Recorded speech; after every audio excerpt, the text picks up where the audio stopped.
오늘 말씀의 대목은 하나님께서 아브라함을 부르시는 장면입니다. 아버지 데라가 이 갈대아 우르에서 아브라함을 낳고 또 나홀과 하란을 낳고 살고 있었습니다. 그런데 그만 이 고향 땅 갈대아 우르에서 형제 하란은 3남매를 남기고 세상을 떠나게 됩니다. 아버지 먼저 세상을 하직한 거죠.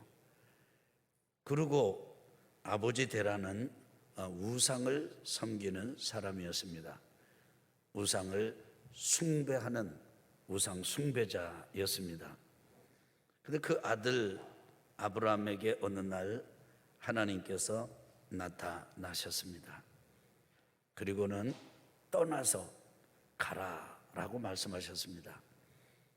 그러면 내가 너를 아주 큰 민족을 이루게 할 것이고, 그리고 너에게 복을 주어서 내 이름이 크게 되도록 해줄 것이고, 그리고 내가 보장하마 너를 축복하는 사람은 나도 축복을 하고 너를 저주하는 사람은 나도 저주할 것이다. 그래서 너를 통해서 땅의 모든 족속이 복을 얻게 될 것이다.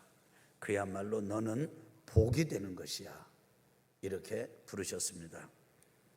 이렇게 부름을 받는 이 아브라함의 이 장면, 이 대목, 또 이 과정, 또 이렇게 해서 아브라함이 믿음의 조상이 되는 이런 삶의 내용은 마치 믿음의 교과서를 보는 듯합니다.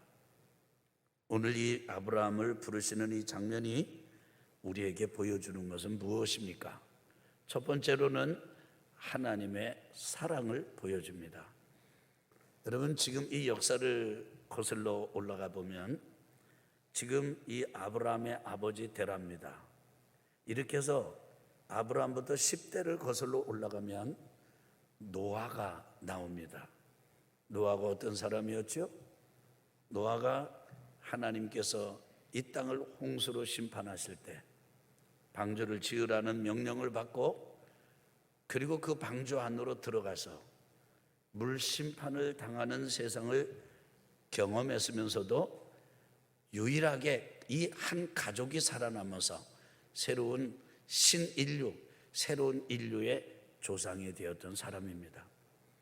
여러분, 노아는 매우 겸손했습니다. 그리고 노아는 정말 하나님을 잘 섬겼습니다.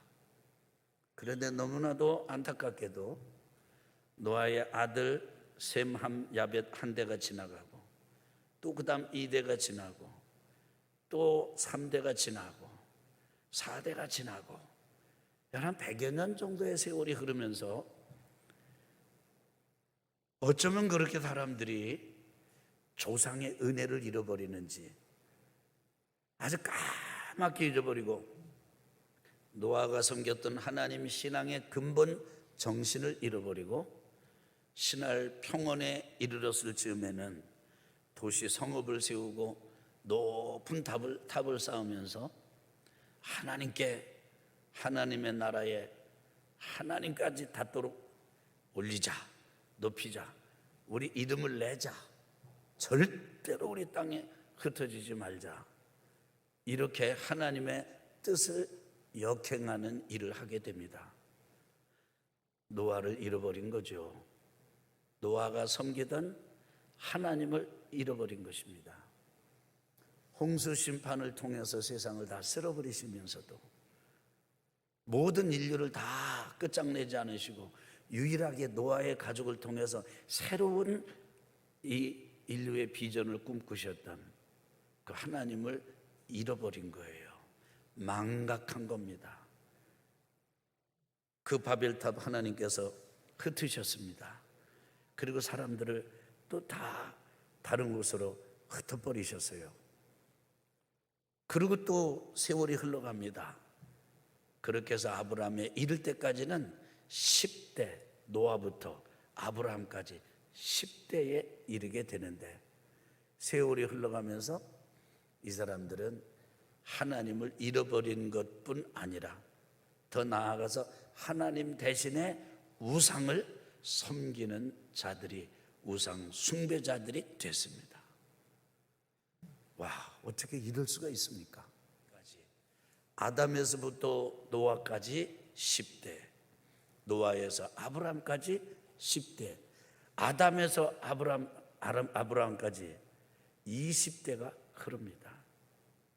그런데 그 20대의 역사는 다른 말로 바꾸면 무엇입니까?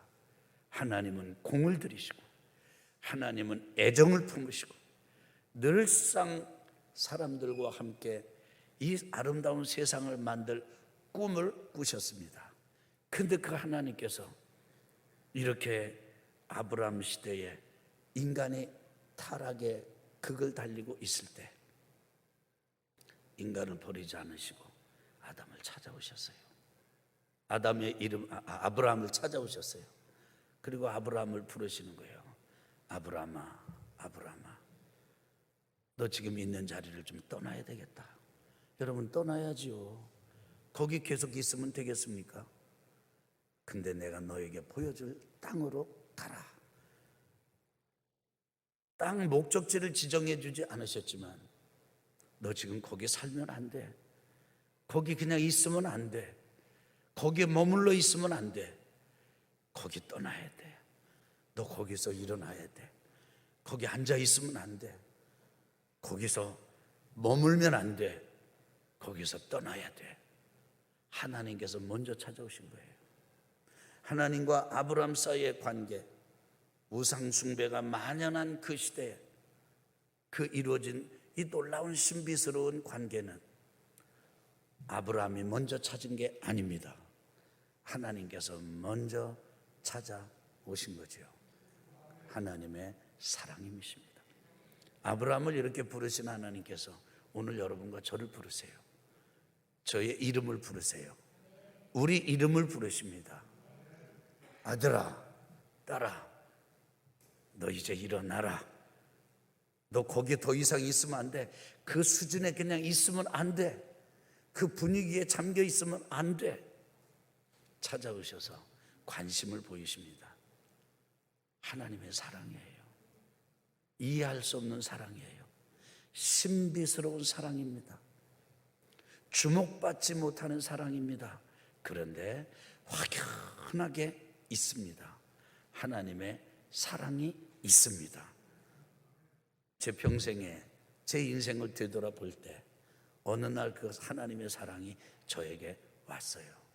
저는 이렇게밖에는 달리 표현할 길이 없어요. 이상하게도 그 하나님의 사랑이 나 같은 사람에게 오셨어요. 하나님의 사랑을 보여줘요.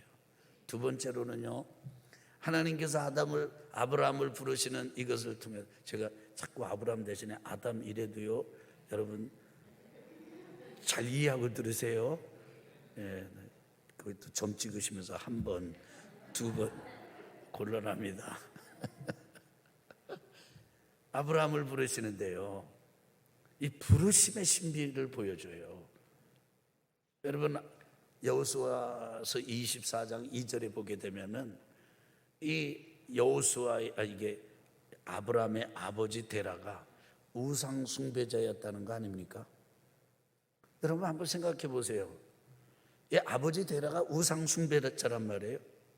하나님을 잃어버리고 하나님을 마음속에 모시지도 않을 뿐 아니라 아예 마음속에서 하나님을 파버렸어요. 그리고는 다른 우상을 자기 마음속에 받아들였어요. 아브라함이 그런 아버지의 아들이에요. 그러면 아브라함도 우상 숭배자였을까요? 여러분, 여호수아서 24장 2절을 새 번역이 번역한 내용을 보면 아브라함도 우상 숭배자였을 가능성이 매우 높게 암시를 하는 번역을 했습니다. 우리가 지금 사용하는 개역 개정은 아브라함을 우상 숭배자다 이렇게 명시하지 않습니다. 근데 아버지 데라가 우상 숭배자였다는 게 틀림이 없다는 것만은 명시하고 있어요. 물론 아버지 데라가 우상 숭배자였기 때문에 아들 아브라함도 당연히 우상 숭배자다 이렇게 말할 수는 없어요. 우상을 섬기는 부모 밑에서 신앙생활을 잘하는 자녀들을 여러분 보셨지 않습니까? 여러분 중에도 그런 분이 계시잖아요. 그런데 노아하고 아브라함을 한번 비교해 보시자고요. 세상의 타락이 극에 달했습니다. 그런 당대의 의인으로 살았다 노아입니다. 노아는요 하나님의 은혜를 입었지만 노아에게는 훌륭한 구석이 있어요. 훌륭한 면모가 있습니다.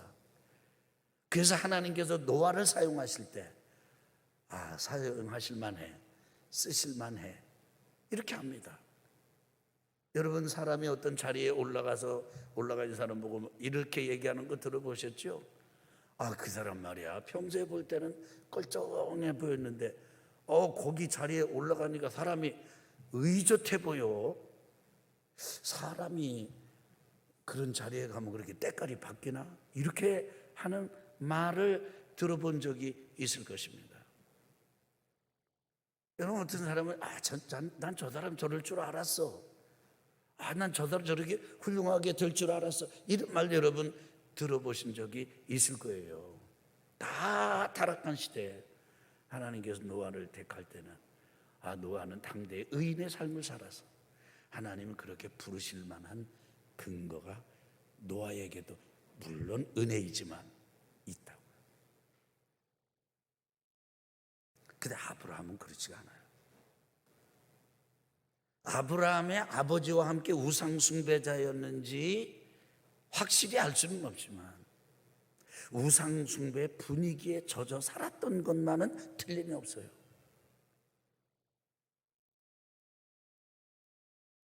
저는 아무리 봐도 아브라함도 우상 숭배자였을 것 같아요. 하여간 많은 영향을 받았어요. 그런데 하나님께서 이런 아브라함을 찾아오셔서 부르시는 거예요. 원래 명문 믿음의 감은 그 사람 참 훌륭하고 말이죠. 그렇게 될 줄 알았어. 그런 분위기가 아니고요. 아니 그런 불신의 가정에서 어떻게 이 사람이 이렇게 놀라운 하나님의 은총을 입는가?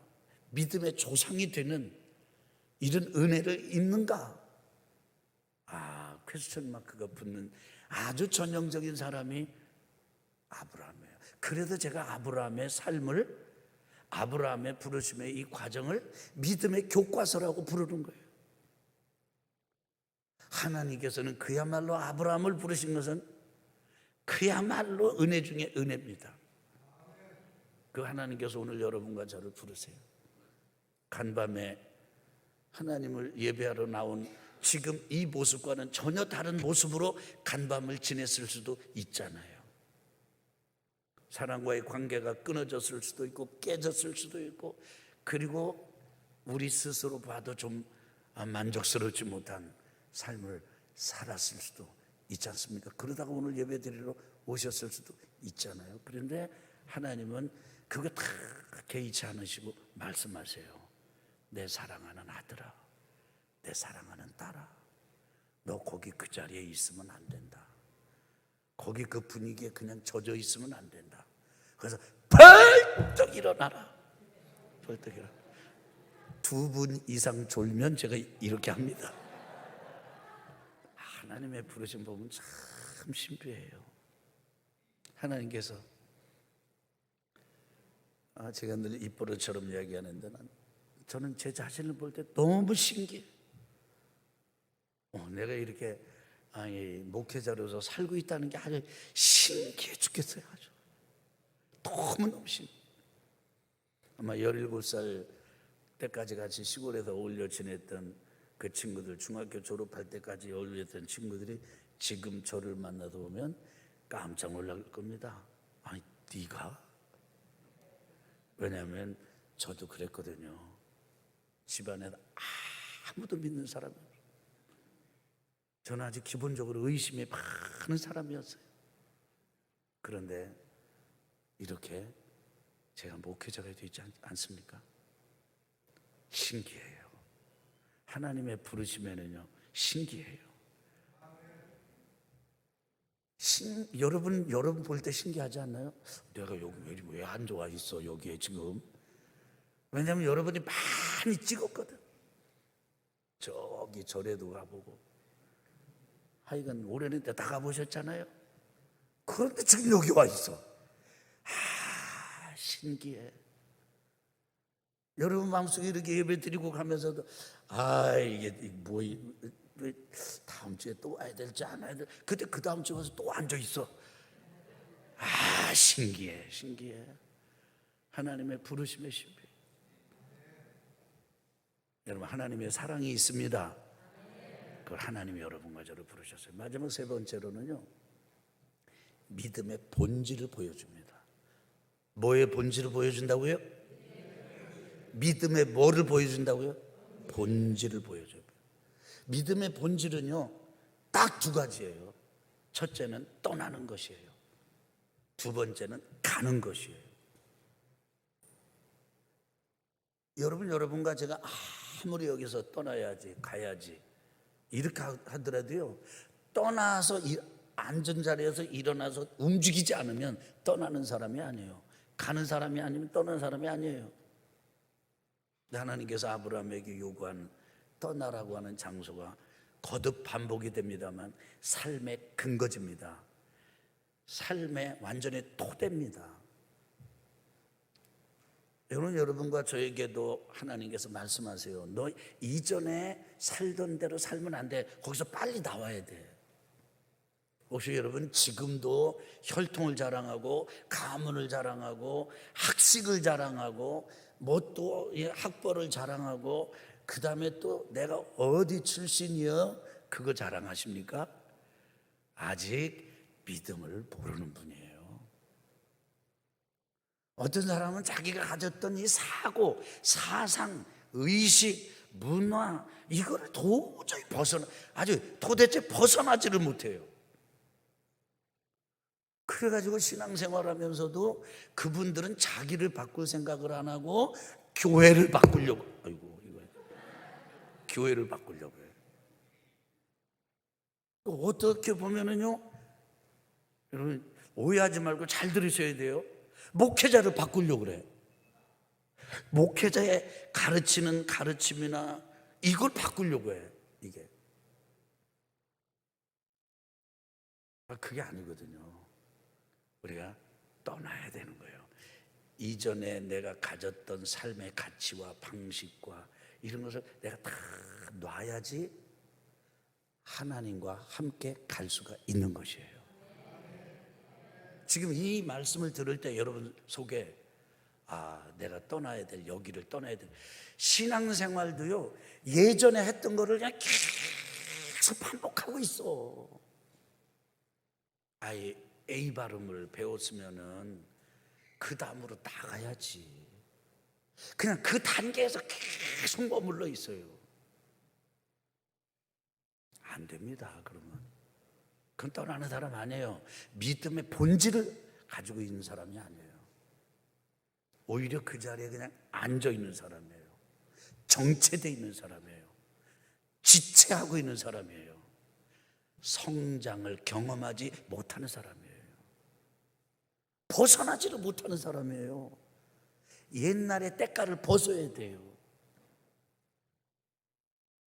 근데 여러분 하나님께서 여러분과 저를 그렇게 베낄 때 부습을 벗어버리도록 할 때 그때 우리 속에 많은 문제들이 생깁니다. 하나님께서 아브라함을 그렇게 갈대아우르에서 부르셨는데 아브라함은요 고향은 떠났어요. 근데 두 가지를 못 떠났어요. 첫째 친척을 못 떠났어요. 그리고 세 번째 아버지를 못 떠났어요. 이렇게 상상해 볼 수 있습니다. 어느 날 아버지를 찾아뵙고 아버지 이제 제가 떠나야 되겠습니다. 데려가 묻습니다. 왜? 아브라함이 대답합니다. 하나님께서 보고 떠나라고 하셨어요. 데라 아버지가 말합니다. 야, 네 형 죽은 거, 네 형제 하란 죽고 삼남매밖에 안 남은 거 너 몰라? 아버지 그래도 좀 가야 됩니다. 그래 꼭 가야 되겠냐?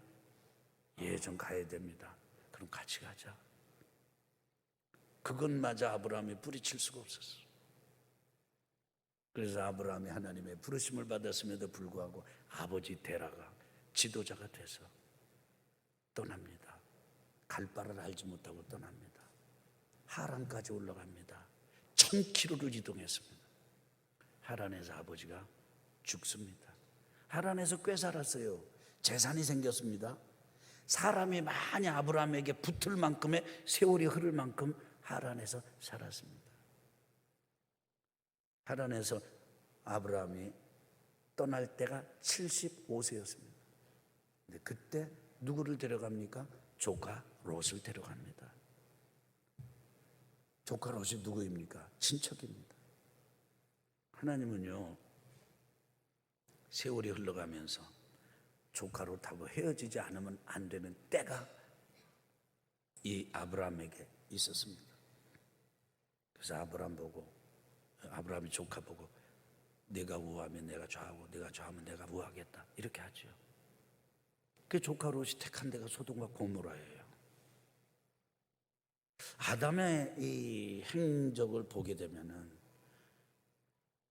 그냥 기근이 왔다고 하나님이 주신 땅 버리고 애굽으로 내려가고, 애굽으로 내려가서 보면은 자기 아내가 너무 예뻐서 매력이 있어가지고 사람들에게 아내의 매력 때문에 자기가 죽임을 당할 것 같으니까 절반의 진실. 원래 아브라함하고 아내 사례는 이복 남매지간이었거든요. 아버지는 같은데 배가 다른 남매지간이었어요. 그래서 누이라고 하자 이렇게 아주 절반의 진실만 이야기하게 아주 이렇게 하는 인간적인 온전치 못한 부족한 부분이 있었습니다. 그런데 그런 아브라함이 믿음의 조상이 돼요. 왜 그렇지요?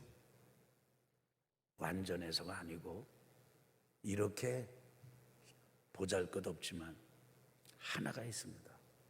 그것은 하나님하고 함께하는, 하나님을 따라 사는 삶을 포기하지 않아요. 여러분 한번 따라해 봅시다. 그래도 하나님을 따라가면 믿음의 조상이 된다. 자, 외우셨습니까? 해봅시다. 자, 시작. 자, 제가 앞에 하면은 여러분은 그렇게 얘기하면 되는 거예요. 나는 무식한데.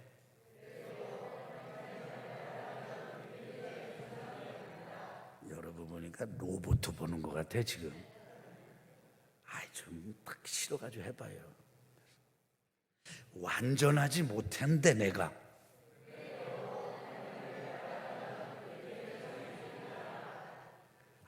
내가 보면 나는 참 부족한 게 많은데. 그렇습니다. 여러분과 저에게 이 은혜가 있기를 예수 그리스도 이름으로 축원합니다. 그래서 우리는 완벽해서 가는 존재가 아니에요. 흠이 많고 부족한 게 많아도 하나님의 뜻을 100% 처음부터 하질 못해도 그저 하나님이 부르시면 알겠습니다. 떠나는 거예요. 그리고 따라가는 거예요. 대가를 지불하면서 가는 겁니다. 근데 하나님께서 이 믿음의 조상 아브라함 고향 떠나라 그러더니 가나안 땅 주셨고, 친척 떠나라, 아버지 떠나라 그러더니 민족을 주셨고, 그리고는 믿음의 조상으로. 그래서 지금도 우리가 믿으면, 하나님의 자녀가 되면, 예수님을 주님으로 영접하고 하나님의 자녀가 되면 우리가 누구의 후손이라고 그래요? 아브라함의 후손이다. 하나님의 백성이다. 이런 수많은 믿음의 후손들을 두게 된 것이죠. 하나님께서 여러분 한 사람 한 사람을 이렇게 사용하시게 되기를 예수님의 이름으로 축원합니다. 축복합니다.